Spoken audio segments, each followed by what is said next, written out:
That's a tough one. What I was thinking now, if you're judging by the voice and the range and the person who has that voice of life, that got the range of life, then you'd have to go with Mariah. Yeah, Mariah has that. Her voice different. Mariah's voice different. Yeah. But if you're talking about somebody who's rough and raunchy and real hard, and if you want to talk about, because it's the difference between what you're talking about, that voice, and Beyonce is a performer like we haven't seen in a long time. You know what I'm saying? So the verses could be just that. You know, it used to be, you know, you sit on the stage and you play your song, I play my song, and you don't really get to see an artist's full range. Now verses is in front of a crowd, you know. So people get to kind of, you know, show their full talent as an artist, whether their strength is performing or whether their strength is, you know, being a crowd fucking controller and just owning the moment. You know, your skill set gets to shine a little bit more, you know, in the new version of verses. So you just did a verses, right? Yeah, it was about three verses ago, something like that. Yeah. Who? Fat Joe. Yeah. Me and my brother Crack. We shot the Crack. To the big Crack. To the big Crack. Yeah. Listen, I think that was like, you know, you've had a lot of hits, man. I mean, it was fun. You know, it was fun. I hated to have to be my brother Crack, man, but anybody else, you know, I'm glad we had a chance to do it, and it was in a love and fashion and for the culture. You know what I'm saying? So that was cool. Yeah, I think it was great. Well, you know, because you and Joe are icons, man. You know. That's a lot coming from an icon, a legend himself, man. That set the stage for a lot of people that came after you. You know, like the thing now, the thing that gets me now to know that your name was Jeffrey. Yeah. Yeah. Jeffrey, bringing out the government. Jeffrey Bruce. Government name. Jeffrey Bruce Atkins, man. Yeah. That's almost bad as my name, man. I love my name, and I ain't gonna lie, man. I love my name. My mama named him Jeff. I'm gonna call him Jeff. You heard? I love it. Listen, tell me this. Now, how do you pronounce this? The Venti Vici. Yeah, wow, Veni Vidi Vici. Yeah, he came, he saw, he conquered. That was your first group? That was my first album, actually. Okay. Yeah, that was my first album. That was your first... in 99. 99 is way back to me. Well, we won't talk about way back. Yeah. You know, so that being your first album. Yeah. Off of that album, you had that song, Holla Holla. Absolutely. Yeah. Now, how big was that record? Holla Holla was a big record. You know, it wasn't my biggest, which you know, I'm happy about that. Now that, you know, I get to look back, hindsight being 2020. You know, it gives you room to grow as an artist when your first record is not your big, you know, to do. Yeah. You know what I mean? Yeah. So was that done with Irv? Yeah. Big shout out to my brother Irv. We did all that stuff together. Me and Gotti. Oh wow! So you and his relationship, like you were with him from the beginning? Yeah, me and Gotti been down for a long time, man. We've been down since I want to say 94, maybe 93, something like that, in the early 90s. Yeah. And we've been rocking ever since. Now, tell me this. How many hits did you have during that time with being with Irv? Oh, Murder Murder Inc. days, man, we crushed it. I don't know.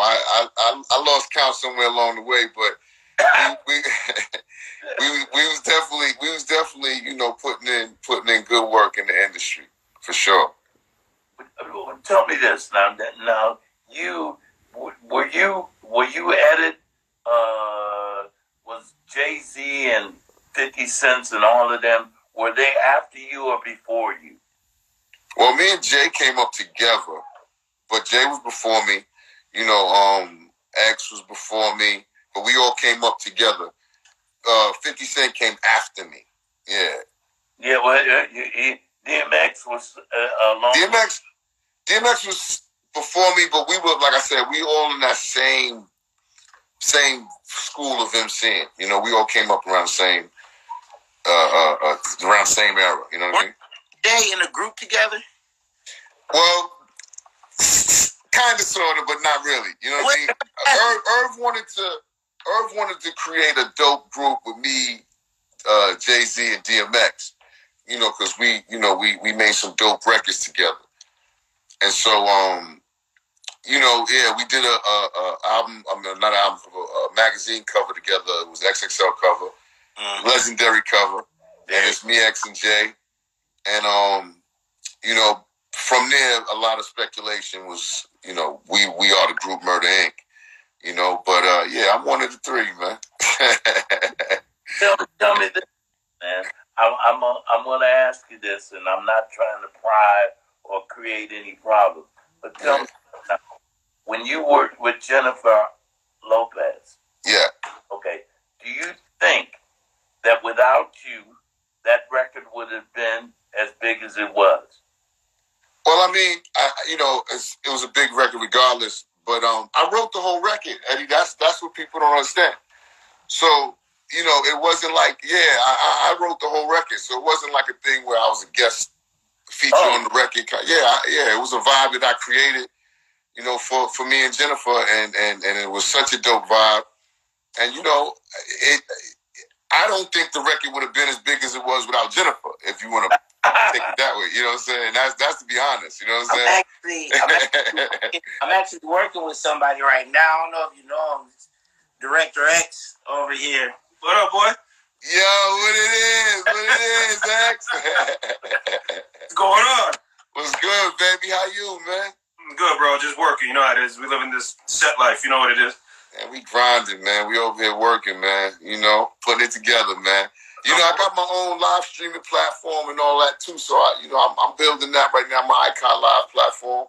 Y'all can go check it out. It's in the App Store. All of y'all that's online right now. It's a lot of different features on there. I give the content creators the ability to monetize, man. So, you can charge for your lives. Do pay-per-view lives, the whole bit. So it's kind of cool what I'm building over there. But stay tuned because we got a lot of original content coming too. What's it called? It's called Icon Live with 2 N's. Icon Live, 2 N's. It's in the App Store. Go check it out, people. Y'all two ever do any videos together? I did your features. We did something together, I believe. Paris. Yes, we did. Yeah, we did. We did that. Paris, wild. I wrote that record too. See, that's what I brought to the table, and I brought a different aspect when it came to the pen. I was writing big records for R&B artists, pop artists, the whole shit, and them records was going #1 too. So like I wrote Rainy Days for Mary J. Blige. So that's the things I was doing in the industry too, outside of my own stuff. But they don't talk about that much. Yo, love. Yo, X, I love you, boy. I told you so. Yeah, they don't talk about that much, but for me, those are the things that I did that was special in this industry that a lot of people won't get to do as a hip hop artist, if that makes sense. Yeah, so that's why they call you a songwriter, rapper, singer. I don't know the singing thing. Yeah, I don't know about the singing part, but yeah, I try. Let me tell you why my style was so dope, because see, when people hear somebody like you sing, we try to do that. We know we can't do that. You understand?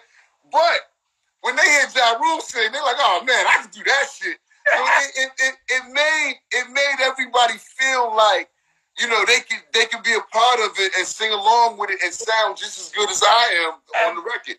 You know what I mean? When we do your shit, we feel like, you know, we botching that up. You know what I'm saying? So you got to tell niggas to shut up. You know what I'm saying?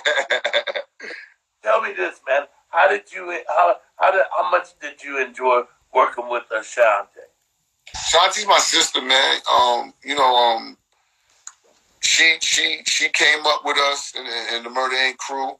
She was young, hungry, you know, wanting to kill, and you know, I was already, you know, a big artist already doing, you know, I think I was on my second album. Ashanti's on my second album, I believe, or maybe even my third. I think she may be on my third album. I think Ashanti's on my third album actually. I'm not sure, but anyway, I was already, you know, in the zone of making big records and doing that. And so when me and Bonnie got together, our chemistry was crazy. And so I was just telling Gotti, like, yo, we got to explore this a little bit more and what it is. Because up until then, you know, Bonnie, she used to be in the studio just writing, doing her records, you know, being a studio rat, just doing her thing, you know, in there every day, hungry. And before we did, I think our first record was Always on Time, I want to say. Yeah. After we did that, it was home run for her. Everything, it was ball game on. And for me, you know, it was another big record to add to the collection of records and keep the ball rolling. And now we had a new star to add to our roster of what we was already doing. So, you know, back in them days, you had to have a dope, you know, on your label 1-2 punch. You know, the big artists and the big female artists. Every label kind of had that wave, and you know, that's what Shani came and brought on with the team. Now I kind of feel like your songs kind of age a lot better than many other artists from your era. So, like, I wanted to know, like, when you went in the studio to record and everything, like, were you going with that intent, like, to have a song that would just play for the ages? Like, what was your process? I'm gonna tell you real talk. I never go into the studio, you know, thinking about this, you know, I want to make this a hit or whatever. I kind of just go in there and pour out my emotions on these records, and then what I'm feeling in that moment of that day is kind of what comes out. But I do have a consciousness of not dating my records by rapping about some things, you know, cars and dates and, you know, things that kind of put a date on your records. I am kind of conscious about that, and I don't do that purposely because I want the music to kind of live beyond that era, you know. And so to my happiness, it kind of worked, I guess, in a sense. You know, I'm seeing my records still getting a lot of buzz in this era and getting a lot of spins in this era. Yeah. And a lot of kids know my music, young kids, so it's transcended it over to the next generation, which is, you know, always a great thing, and that's what we want as artists. You know, tell me this. What if I say the name to you? Let me see. Cash Money Click. Yeah, that's where it all started, man. I was in a group. You know, that's where it originally started. Me and my group, and being in a group is different. You know, I know you know a little bit about that, yeah. But it's different from doing a solo project and being a solo artist. And I'm just, you know, I'm blessed to be where I'm at. Big shout out to my brother Black, you know, my brother Jody. That was Chris Black. Are you talking about? Yeah, my brother Chris Black. Yeah. I was going to bring that name up next, so you beat me to it, man. Yeah. So, how was that relationship? You know, were you and him like really, really close? Yeah, that's my brother. We speak all the time. I was on the phone with him earlier today. You know, we kick it all the time. Okay, I want to ask you about, okay, now this is a twofold question. Now, you did I think it was this your third single after you had left TVT? And the single was called, it was never released publicly, but it was called She Swallowed It. Yeah, we did that. That was a drum. We did it to a Mary J. Blige beat. I think it was I'm Going Down. And we chopped and screwed it, and it was dope. It was a dope record. And so they released it, they bootlegged the record, right? It was out publicly. What I want to know is, like, now, back in the day when we were recording, we did a song called Work On Me. And the lyric went, why don't you strap to my back, make me relax, rub my head, put me in bed. Now, they had a fit, man, and they wouldn't play the record because they thought it was just adverse. Yeah.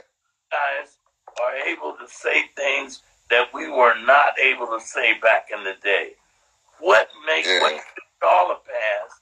And is it the time we're living in, or is it because of who you are, or is it just because? Man, I'm gonna say this. Listen, I don't want to bring up your age, but there's a little bit of gap in between your era and our era. And them boys, Rick James and them boys was wild. That's all I'm gonna say. You know, they Prince, damn few, yeah, they was wild. But yeah, you know, hip hop, we generally, when we came in, our whole vibe, our whole aura was rebellious, and you know, we don't care. We're gonna do what we want. We're gonna break the mold. We're gonna, be disruptive. That was hip hop from its inception. So it carried over in the music, of course. We are the voice of the streets. We telling our story straight from the streets, and so we get a little bit of leeway of what we get to say, and how we get to say it, because I think we're saying it pure and it's raw, and people respect that, and that's why we get to say what we say. Because the people in charge made a turnover, and there was more people that was more into what the streets were saying than in the time that I was recording. Yeah, I mean, it's crazy how eras change and how music has evolved, over the years. Because, as much as, we look at hip hop and it's such a different thing from R&B and soul and rock, we use all of that music. We sample everything. So hip hop is we're a product of that, of all of that, of all of those sounds, of all of the music that came before us. That's what hip hop is, because we don't use live instrumentation. So hip hop was born and formed on other music. Yeah. And people don't talk about that enough. I didn't realize I Cry was a OJ song. Absolutely. You know what I'm saying? When I was... You cried and I cried, yeah. No. Sorry. Hey, listen. Look, there's nothing new. When I tell people all the time, there's no new music, nothing new under the sun. Absolutely. There's only so many notes on the piano. So it becomes repetition. Absolutely. So it takes a genius to be able to take something that was already done and turn it around and make it something new. That's the mark of a genius, when you're able to do that, man.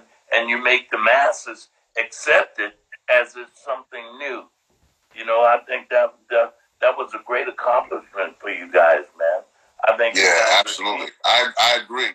I look at hip hop, man, and I think about it all the time, and I'm like, wow, this is a music that we created. Yeah.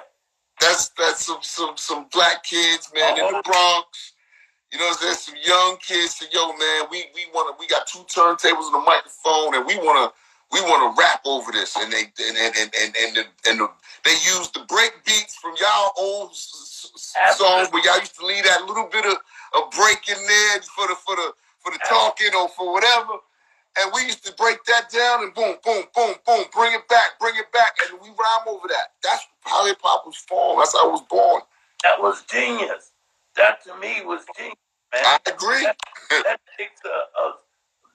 That takes a very creative mind. I agree, man. Shout out to the pioneers, man. Kool Herc and shout out to Van Vada and all those dudes, man. That Grandmaster Caz, all those dudes, man. They deserve. They just do, man. They and Flash, all those guys. Man. All those guys.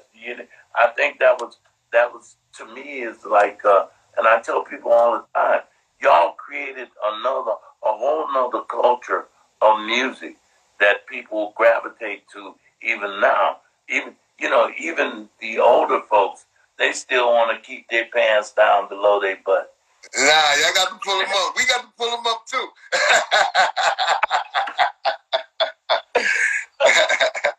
I think as we get older, we grow up a little bit, and that's what's so dope about hip hop too. Hip hop is now getting a lot older. There's a lot of older artists now in hip hop. Yes. Uncle Russ is probably like 60 now. You know what I mean? Pushing into the 70s. So that's the beauty of hip hop. I listen to the same thing my kids listen to.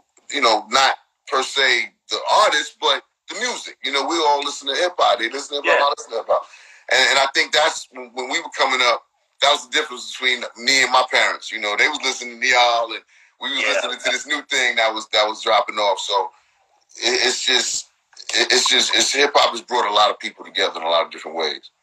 Now, speaking of your parents, now you were raised a Jehovah's Witness, right? Yeah, absolutely. I mean, so now you consider they were saying you consider yourself a Christian. Now, coming out of Jehovah's Witness to I'm actually no religion. I'm just, I feel like I have my one-on-one with God, and that's good enough for me. That's it, man. That's it. Yeah. No more need to be said. Yeah. At one-on-one, then you're done. That's it. You got it, man. So that's it. Now, now just to be, I'm nosy, man. I can't. And I gotta ask you this. Now, what kind of guy is 50 Cent, man? Listen, I really don't know. I don't know the dude like that. I just know that we're both black men. Yeah. And in the grand scheme of things, our things are petty compared to what we've been through and what our ancestors have been through and what, the great men that have walked in our shoes before us had to go through as far as, segregation, slavery, Jim Crow. What we talking about? We both rich. We both sitting in our mansions talking about some silliness over hip hop. So I don't put too much, thought into it or energy into it. We both doing well, and I wish everybody good. You know what I'm saying? Hey man, I hated that. When I was younger, my mom worked at Def Jam, so I was over at you and Rob Love and Kevin Lyles and everything. Yeah, that was going on, and I was like, these are great guys. Like, why y'all doing? It's hip hop is competitive. Sometimes it gets WWF. You know what I'm saying? But I respect everybody's position. You know what I'm saying? And I want everybody to do the same on my side. Respect my position. You know what I'm saying? All of those guys, Eminem, Dr. Dre, Busta Rhymes, all of those, DMX, even down to Foxy Brown and all of them. All of you people are people that kids look up to. Yeah. Kids are emulating you all. And I think that you all have brought so much to the black culture. Absolutely. To realize that and know that the young folks are watching you and you're setting the tempo for these people. Yeah. So keep doing what you're doing, man. All day. Listen, it ain't no different from back in y'all days. I know y'all had beef with the Temptations, folk cops. It wasn't no real smoke, but you know, listen, man, I want to be the top dog. You understand? Everybody want to be the top dog, man. So I get it. So I got a question real quickly. Why did you turn down Fast and Furious, man? Why? Okay, that's a great question, because everybody likes to, you know, Monday morning quarterback the situation, but here's the actual situation. So I was asked to do the movie, the second one, yes, and have a bigger role in the movie.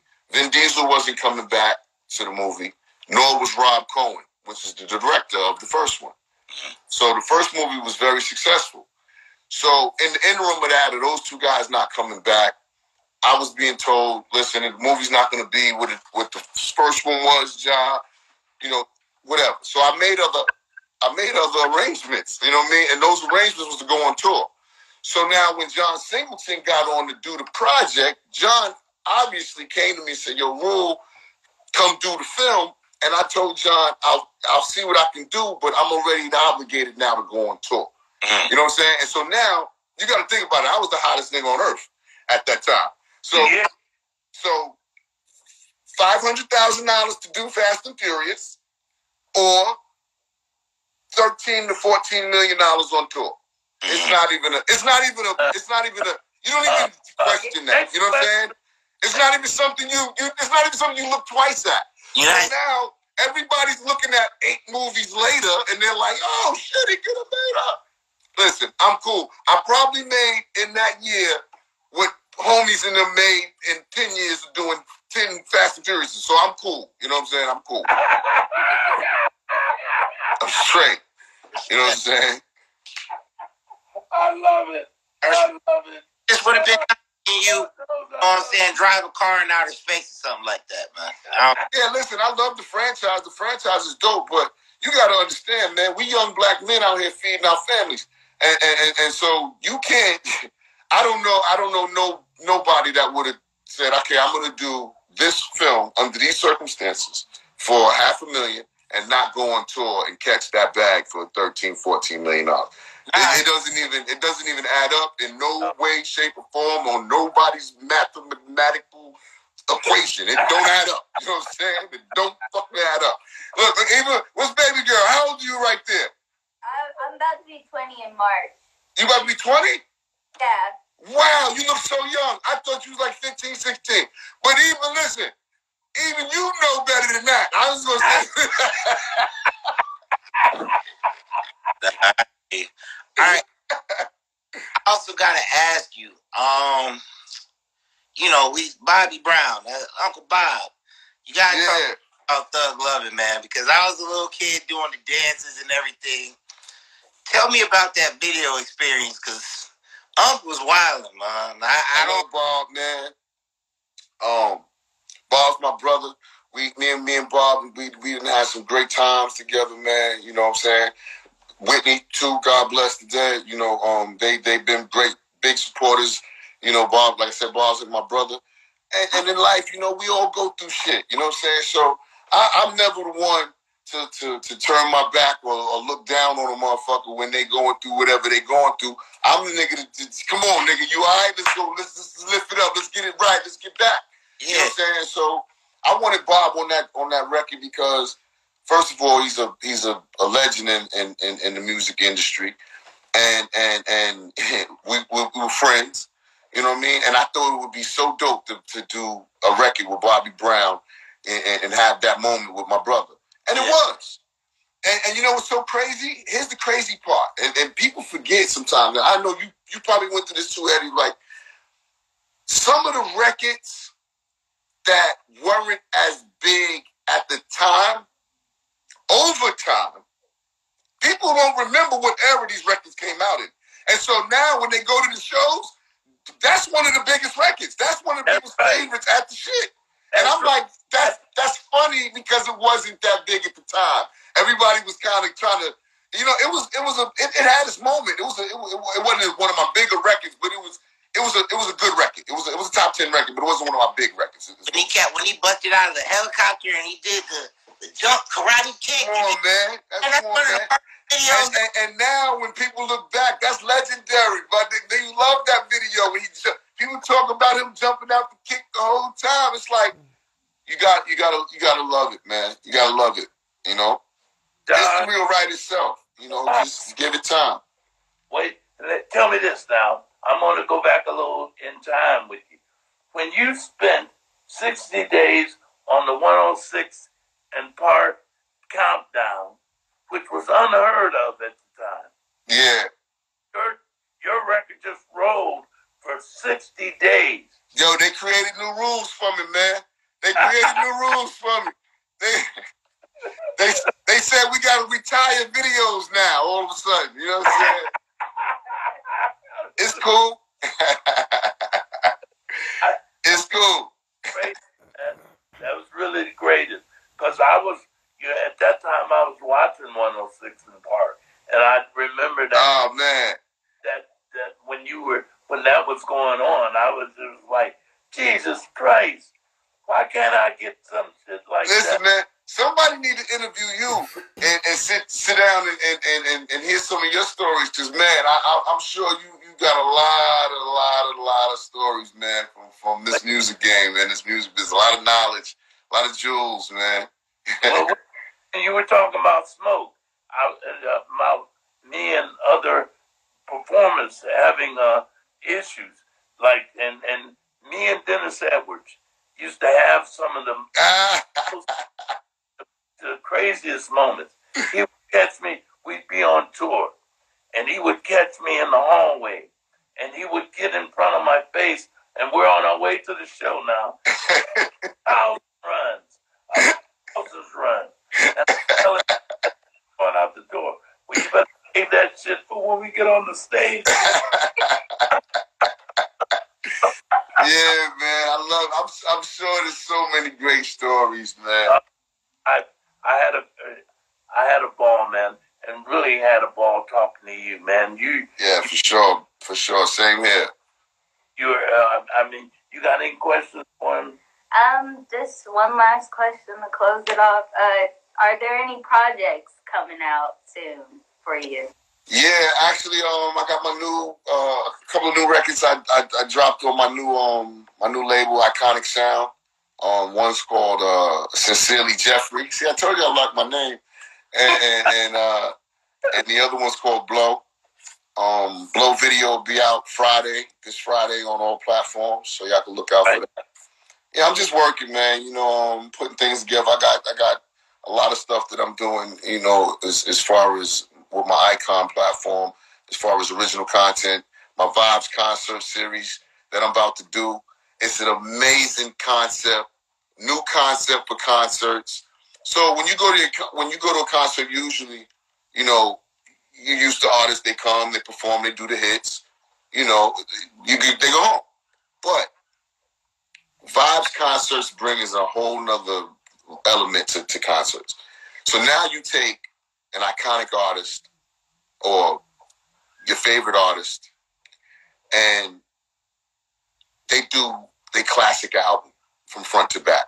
Live band, telling the stories behind the music, you know, what they were going through when they made the album. It's an intimate, you know, setting where the artist gets to really engage with his audience. Hey, man. And it's the vibe. You stole my idea. Hey, man, I need to get you come on and perform, man. It'll be amazing.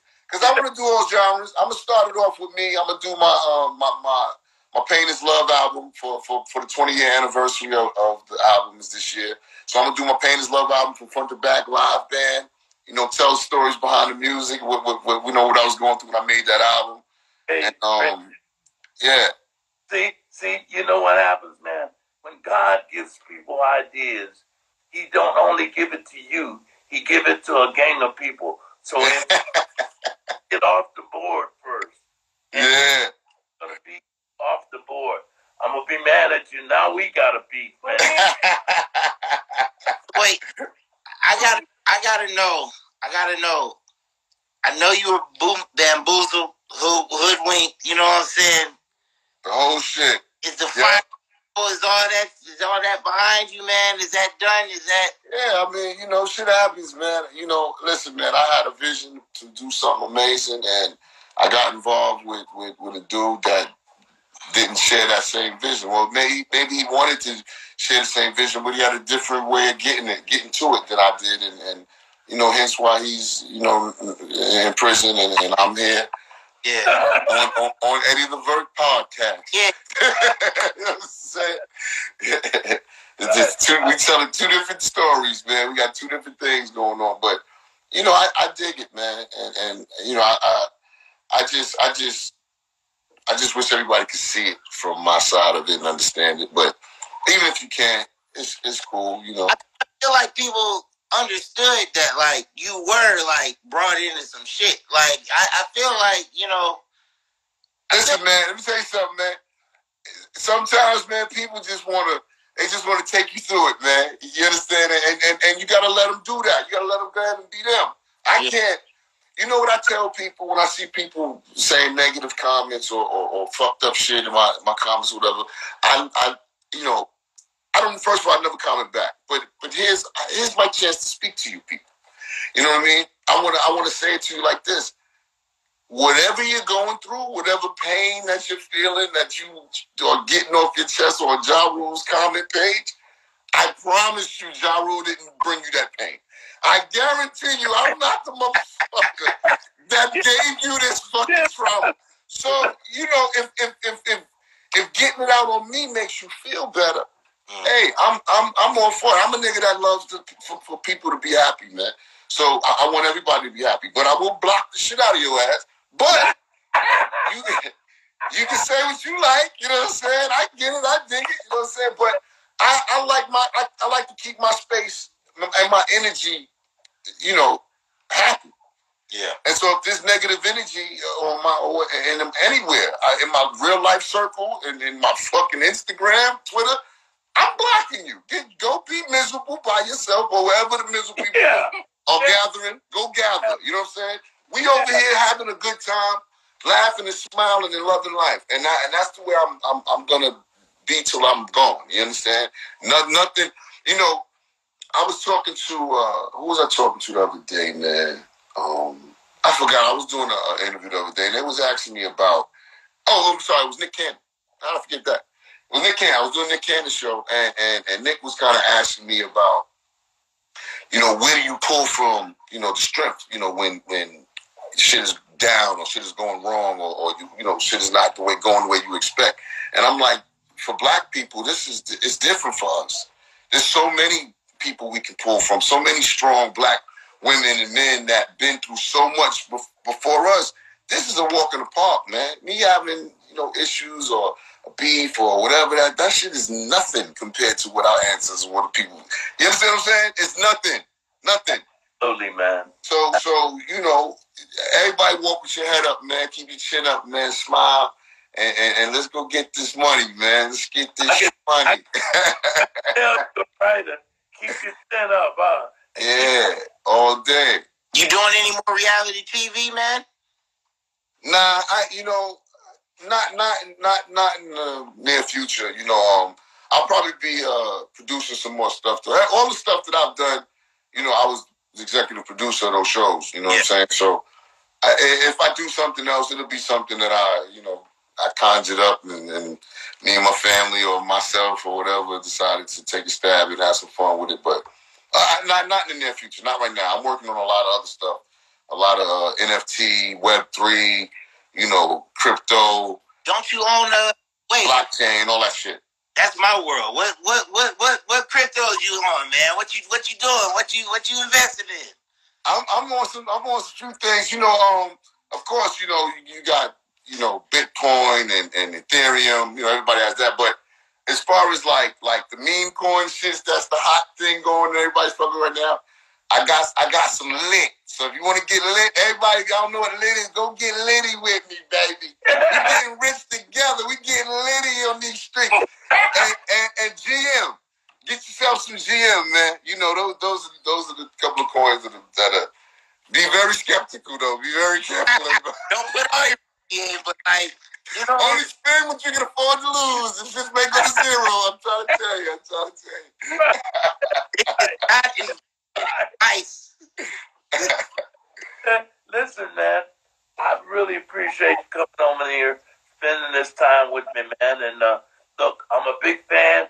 I appreciate you. Before we got started, I love your voice. I love the way you project and the way that you've done your thing, and just to hear you have doing the way you've been doing things, and the way you have been doing. Hey, look, God bless you. God. Much love, man. Much love, y'all, for sure. Appreciate you. Wait, before we get off. Have you spoken or seen Dave Chappelle? Yeah, yo, me and Dave was cool. I haven't seen Dave in a while, but me and Dave was cool. Dave trust me. Dave's my dude, man. He's hilarious, though, man. Yeah. I'm gonna get him when I see him next time. No, I'm gonna get him. I seen Chris Rock recently, and I was fucking with him. I was like, don't put me doing no more motherfucking skits, none of y'all. Because he was with Azeri, and Azeri got a skit with me too. Yeah. So I it's an honor though, man, to be in these comedians fucking skits and shit, man. You know what I'm saying? And when I was asking people, what do I ask Ja Rule? They started really throwing like some of the most hardest political questions. That they were like, ask about inflation. Ask him about how he stopped the burning of the of the rain. Yo, I handle all of that. You know what I'm saying? That's the crazy shit. I handle all of that. Listen, man. I appreciate you coming on, man. Thanks for having me, man. Much love. And good luck with the show, man, for sure. I mean, I'm having a ball with it, man. And I see. Like you on, I love it, man. May God bless you. Keep you, man. Keep on doing what you're doing, man. You too, man. All right. Thank you. Thanks for having me, man. Great to be a part of the Legends show, man. And I'm glad to be on with you. We talk soon. All right. Thank you. All right, y'all. That was really good. He's a real person, right? He's a professional. I think he's got a lot of things going. I think like he was saying, like, people don't really get his perspective of stuff, but like now with us like interviewing him and asking in-depth questions, not just what's rah-rah in the media, I think people really kind of got a little bit of a better understanding of who he is and who he really and what he's done. Right. So and that was awesome. He's done so much, man. You know, it's like when I was doing my research on him, I only skimmed over the surface of some of the things that he's done. He's done so much, and he's had his issues. You know what I'm saying? But he was able to get past them and keep moving on. And like he said, he's cool, man. Yeah. He don't need nothing. Yeah, no, like when he said he'd rather get that like half the money or like when you 500,000. 14 mil, I was like, well, you know when they offer you these when they offer you these movie parts, they're taking you out of your realm. They're taking you from where your real money is. And if they're not giving you 30 million or 40 million like they give Denzel or some of those other guys, then it don't make sense for you to even do it. Yeah. So I'd rather just keep doing my tour, man, because y'all are talking about 500,000 and you're gonna lock me down for 3 months. Yeah. Yeah, and they're not gonna pay you like Will Smith. They're not gonna pay you the 25 million. They're not gonna even pay you the 15 million, especially if we want this rapper to come over here and do this film. I'm sure Ludacris is probably just starting to touch I don't know. I don't want to talk about his pockets, but you know, I'm sure it's not 15, 20 million for the Fast and Furious. Stuff like that. They did start off, but I'm sure by the time he's done so much now, Ludacris I'm talking about, he's done so many movies and done other movies that they're probably paying him now. Well, one thing about Ludacris that I've always said, his choice of films, whoever picks his movies to be in with him, they're incredible. Because he was in Crash, the Oscar-winning movie Crash. Then he went and did Hustle and Flow, the Oscar-winning movie Hustle and Flow. Then he went and did all the Fast and Furiouses. Then he did, like, Ludacris's track record is pretty, like, awesome, especially. Well, what's the other rapper? The other rapper that's doing does a lot of movies, and he does a lot of serious parts. I can't think of his name. Oh, man. The thin one. He did. Dad, your description. Yeah, it's terrible, ain't it? Yeah. Rapper. Them, a rapper that's making movies now. We got Common. Well, Common's working. No, Yeah. he was saying constantly. I'm saying constantly. He's Not constantly common. in great movies where he don't really. When you find him in them, you either talking about, geez, I didn't know he could act like that. Who you talking? He don't know. I can't think of his name. He just said skinny. Oh man, he just went from rapping to doing great movies. He was in this movie. Oh man, I can't even think of the guy's name. Jesus. Is it Ice Cube? Is it LL Cool J? Is it? No, No, I don't. no, they're doing great. Not T.I. Doing great. T.I.'s doing great. All of those. What is that other guy's? What What he look what's like? his name? How He's old a is thin. How old is he? He's thin. People get fat, you know. I'm just But saying. he ain't getting back. Ice-T is not an amazing actor. Ice-T got on Law and Order and just never left. Most Yo, Def. Most Def? Really? Most Def? Oh, yeah. Most Def. Yeah, Most you're Def, right. definitely, you're right. Because Most Def, whenever you see Most Def in a movie, it's usually like a really serious, Yeah. Serious No, movie. for real. real serious, like across from some great actors. And he's in there with some great actors. Yeah. And he's holding his own with them. This isn't a serious movie, but Hitchhiker's Guide to the Galaxy is one of my favorites. Yes, Yeah. yes. And he did an amazing job. And then, you know, he reminds me a lot. Well, see, Will Smith is really shown his range of acting is really very, very broad, man. Yeah. And I think, and that's, I put Most Def in there with him. Because he's a serious actor, too. So Will Smith, he was always my favorite actor from Fresh Prince of Bel-Air. So I'm like, oh, Will Smith is the greatest. And nobody really understood it. Like, everybody thought I was crazy. Like, everybody thought I was wild. Even my dad, because, you know, Dad knew I wanted to be in film. But he was like, Will Smith is your favorite actor? You're an idiot. So then, so like, now, then he started doing little things. He started doing Independence Day. Then he started doing, you know, Enemy of the State. And then it was crazy because one day my dad came downstairs and Will Smith was on behind the, what's the thing? Behind the, where he sat down with that older white guy. Yeah. And ran downstairs. He was like, turn this on. And he turned it on. It was Will Smith getting interviewed. He said, you want to be in that film stuff? Watch this. And I was like, oh, he respects that I like Will Smith now as an actor. It was a little moment. Huh? Larry King? No, not Larry King. It's like behind the actor's studio or behind the studio. Or behind... What are you talking about? I can't think of his name either. See, I gotta start writing these people's names down. I can't just keep. I'm getting old. I can't just draw it up anymore. It's like they don't come to. And what I love about this, when you got other people, when you got the people on the screen, they can help you out. They're trying to help you at least. Yeah.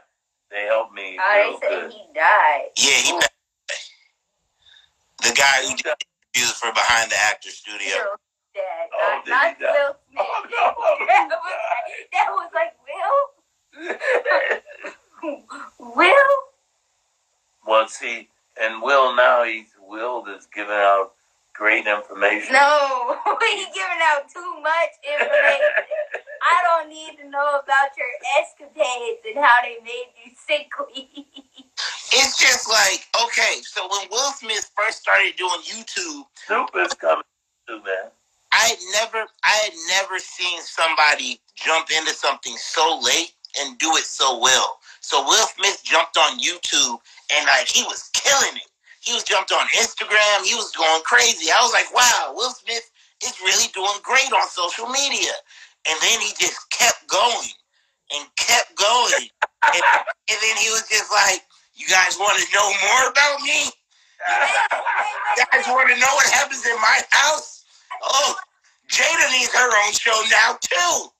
Oh, let's put my daughter on there. And now we found out that August Alsina was living in the house behind them. And I was like, I didn't want to know any of this. I'm okay. You do what you do. It's fine. But stop.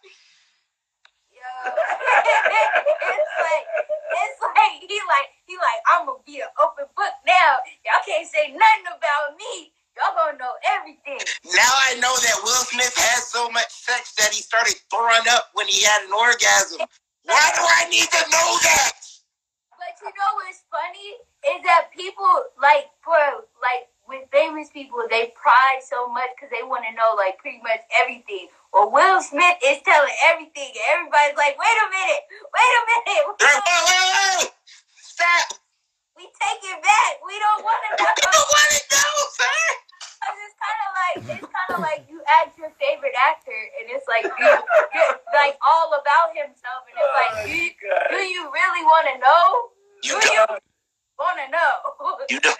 I just want him to go back to I Am Legend, where he's just choking the dog, and we're crying, and I'm like, wow, his household is really wow. I bet Jaden seems like a well put together kid. Wow. I love his family. Wow, look at them. Oh, they're just a great Will and Jada love. Now